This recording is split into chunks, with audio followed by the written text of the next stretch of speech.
welcome back. I'm Wavepunk, and this is week 61 of the Producer Diaries. I'm coming to you live from Norwich, England, having a great time out here with some friends, worked on some music, made something for the beat battle, for Bishu's beat battle, and liked it enough that I kept building on it, so here it is.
Concept, a pretty cool idea. I like it a lot. We are flipping this sample from Rashad Eccleston.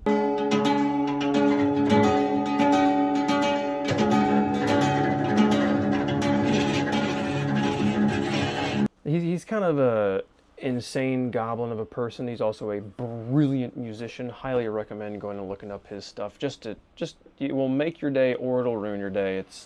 He's nowhere in between. He's fantastic, though, a genuine soul. I took the beginning of that sample, quantized it a bit, put some tremolo on it, put some chroma on it,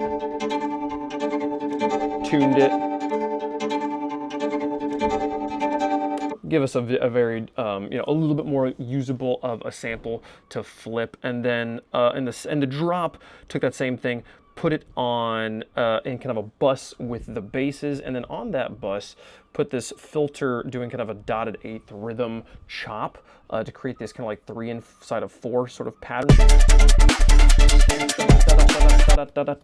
You know, like it was, I think that's probably the biggest hook of the piece, is that rhythmic relationship, especially with it clashing up against this little synth, or not kind of clashing, but kind of working with. Doing that little rhythm there. Lots of pockets carved out for the snares and for the drum, or for the kick. We're getting a little bit better at sidechaining and being willing to like just straight up lose information and make space for the information we want to have heard. I'm still on the hunt trying to figure out like how do people like metric sidechain in such a way where I don't feel like I'm losing anything from the synths while also fully clearly hearing the drums. Right now, my ears getting used to and enjoying the sound of like fully chopping out space for drums to happen and have that kind of like pockety, sampley sort of sound going on. And if you look at here in the oscilloscope, you can kind of see the moments where the whole sound just stops for the snare for a moment. Because this whole big wave this is the bass, right? And then this is the snare. Just for a moment, it's the only thing happening. And it creates this.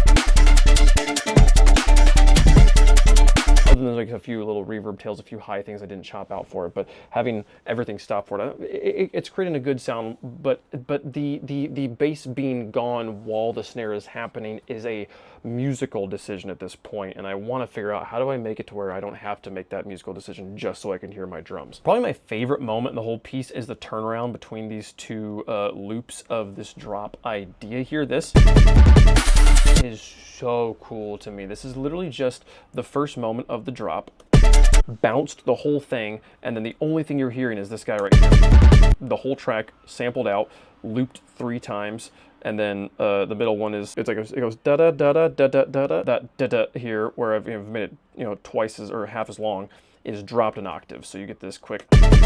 That's just, I think, a really cool sound, a great detachment from the kind of tight but reverby sound we have going on. It's also wonderfully foreshadowed, I think, by the snare drum, which I have on these last 3 hits, da-da-da, drop the octave as well. So we're hearing this. I think that really sets this up well. I love how tight that spot is. I would love to figure out how to carry that same energy into the rest of the piece. I don't want to overdo a good idea, but I also want to use it more than just that. I sort of feel like that spot is just so much more interesting to me than the rest of the piece, but maybe it's because it's so short and I only get to hear it every so often. I don't know.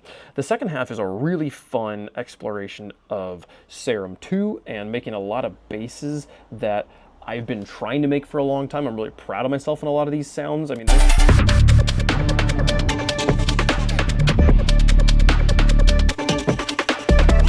there's a lot going on there that I think is pretty cool. I'm gonna pull this down here for ease of showing you guys this stuff, because this is the whole base layer is just these guys. There's 4 different sounds happening here, and usually when I make basses in drum and bass and stuff, I'm changing the bass because I know it's supposed to change. It's not because my ear hears a change. This was one of the first times where I had 4 different bass sounds happening. Each one was something my ear was like, yes, this needs to be here, and that was really cool. I just started with this guy, which is the original bass, or from the drop that was happening over there, but very, very processed. We have this band pass happening here in Shaper Box and some distortion as well, then a bunch of sidechain, and it's not really bassy. It's like a low mid bass. We've taken all the sub out of it, which was a very strong sub. You remember seeing the wave there on the Shaper Box. It's now a much less. That was that huge wave we were seeing was this bass, and now that's taken out there. So I wanted this section to have a spatial contrast. I didn't want to just like be totally filled with sub the whole time. So I initially started with this bass, and just having that bass, didn't have any of the rest of them. And it was taking up the same amount of time. And then I cut out space from it, from it was up here, it was taking up the whole bar, now it's taking up just these little pockets, and I would chop out space and then build a bass. So the second bass I built and that I put in was this guy, which you hear then kind of hand off. This is a kind of a guitar-ish style bass. This is a sound that's in my head all the time, like very power chordy, guitarish synth. It is very much a synth first and a guitar second. Lots of sounds happening. Transients being kind of created by the sync going through this. I think it's through this LFO, if I'm reading correctly here. Yeah, the A warp and the A detune. So this is starting detuned, starting very synced up, which creates a more complex wave that is got 16 layers, more heavily detuned, so lots of kind of noisy action that then very quickly locks back into place. And then a filter on top that cuts out a lot of the kind of high noise to give us more of that guitar sound. This filter operating on a much tighter LFO here. If I turn it off, there's a lot more upper noise there, a little bit less of a bass. We do have the sub going on this one as well to kind of fill in that low end. And then trying to learn about low, mid, high splitters. This is such a powerful tool to be able to distort and put reverb and a compressor on just the bass, on just the mids, but not on the highs, not have that sharp kind of noisy edge of the sound going into the reverb at all. Like it's not being sent to the reverb, so you'd never get that reverb happening, although reverb is going to be more tonal. You'll see that in a few of the other basses here, but also just being able to put this filter just on the top there. Even with this filter coming into place, that initial transient that is being allowed through has so much extra edge, and it was just so easy just to come in here and just put this on here on the highs, just on the highs here, and cut that out. I still would like for this sound to have maybe a little bit more of a guitar chunk to it, a little bit, but I don't know. I was happy with where I got to on this. This is the closest. I've tried to make this bass for years, and this is the closest I've ever gotten. Speaking of basses that are the closest I've ever gotten, the next one that I heard, as I was here, I was like, I wanted like a bano, a very different rhythm. The ticketa bedo was what came next. So then I built this guy. It's like a space dragon roar. This is sort of sound that I love. I've heard in lots of sounds and didn't know how to make. Was really proud of myself for making this entirely by ear, and figured out something that I'd been kind of missing for a long time, that it made sense that I'd been missing. This is a very simple sound. It's a super saw down an octave, 3 unison voices of a slightly distorted sine wave here, just a little bit of the second and third partials there to kind of bring it a little bit more to saw, give it a little bit more information at the high end, and then being oscillated by this this quick little shape here.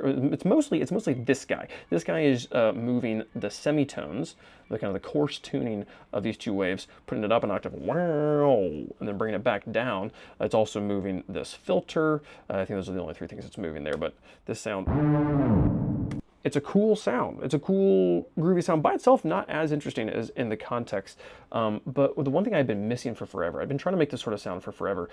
You gotta detune one side of it. This creates a beating that gives it kind of some life. If I take this back out and pull it back to fine, it's so much less interesting. It's still cool, but that gives it the like whoa, whoa, whoa, whoa, whoa, whoa, whoa, kind of, you know, like a kaiju or a Godzilla or something, you know. That detune did seem really important. This one is a bit more just kind of straight, all the effects going straight down main, no splittings happening here. I don't use buses on any of these, but I have been going to the buses and then realizing I don't need to use the buses a few different times through sound designing sessions this week. One fun thing here, on old Serum, they have all the sounds, all the effects kind of organized by default for you, right? Because you only get one of each, and like hyper and dimensions like up at the top, reverbs always at the bottom, and you obviously can drag them. You can kind of put them anywhere you want in Serum 1. But that when you open the effects, I feel like there's like a psychological impression that like this is the correct way that these should be organized. And so the only times I would ever reorganize things is when I really felt like it should be in a different place. Like I would put the compressor at the bottom, or I'd put the especially like the reverb under the compressor was a thing I would do a lot. Or like I would figure out like, do I want distortion then compression or compression then distortion? Those three I would move around a lot. The equalizer I would move around a lot. The filter I'd move around. But like hyperdimension, I don't think I ever put after the compressor, and definitely never after distortion or after a filter. And I should have the whole time. And I think that this is one of the powerful things about Serum 2, that when you come to the effects bus, there's nothing here, and you have to click this drop down, you will put them in as your ear dictates, not the way the software dictates. I think it's a good change here for Serum 2. Don't want that chorus there. The next bass on the list actually is not one that I made for this session. This is a reuse of a patch we made way back, like in May of last year, maybe. Like it's been almost a year since we made Distorted Mechanicus here, and it's really just like a distorted sine wave. There's a lot of distortion on it. The sine folding, you can see, is like pretty turned up. There's a little bit of this Moog saw wave. Actually, there looks like maybe a lot of this saw wave. This sound is a cool one, and it plays with. If you're on headphones, that makes a big difference. Those sounds are really cool, the way they kind of like beat against each other, and adds kind of that sub back in that we took out of the original bass. And then at the very end, I was like, I want one more kind of different sound. So we have the wow, and I want to ba ba ba, one last thing there. And so I made this. It's similar to our distorted guitar bass. I really did like this sound, and I think actually I started originally with that same guitar patch. You can kind of see the remnants of it here, the 16 voices of unison saw that has now been turned off. The sub's been turned off as well. I'm doing the sub through this guy, kind of a PWM'd squarish sine wave, and then this due to choir voicing, I was just looking through the vowel shapes, and this stepper LFO is probably the most important sound. It is moving our position in the wave-table here. It's also moving the band on this filter. This filter is this is going direct out, as you can see up here. So that's what's giving us that sub effect. And then this filter is going to filter 1. Filter 1 is then going to filter 2, which is this diffuser thing. I don't know. I just was messing around and it sounded cool and I left it. Really no idea what this diffuser is doing. I don't think it's moving the frequency spectrum as it shows there. I think it's doing something slightly different, maybe a phase or something. But again, the uses for this splitter, low, mid, and high, are really, really powerful to put reverb just on the mids and the lows and not on the highs. Here, listen to how tonal the reverb is. That hanging out there, it's like it's just the tone, not there's just a pitch. It's not the color over the top of it, which is the thing I've always kind of bothered me in reverbs, where the reverb tail really is just kind of giving me a lot of noise over the top, and I want it to ring out the part of the note I like, which is the pitch. All these basses combined, though, do have these pockets.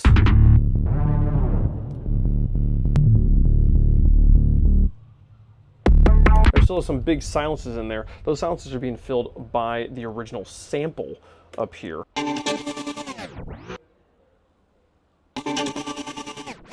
And we're doing some fun things here where this is just that same Rashad Eccleston sample from over here, but we've got dimension expander on it as well this time, so it's a little bit wider. And then on this bus that we're sending to, we have a reverb, this big QRS, huge sound, entirely wet, massive reverb, 12-second tail, and then a tremolo to give it a little bit of a ticka sort of bounce. And then Shaper Box is doing a lot here, just letting that reverb tail through in the spots where we want it. And then you hear Time Shaper also kind of giving us an out. I didn't like the way that tail, just fading it out was like, you heard the space and then all of a sudden the space went away in a way that felt bad. So having the space, having the reverb distort, like actually time distort instead of like frequency distort, I think made a big difference. So just sat around and messed around with these until we got to a good space. And then you put this sound with all of our basses down here, and you got a pretty cool little bounce.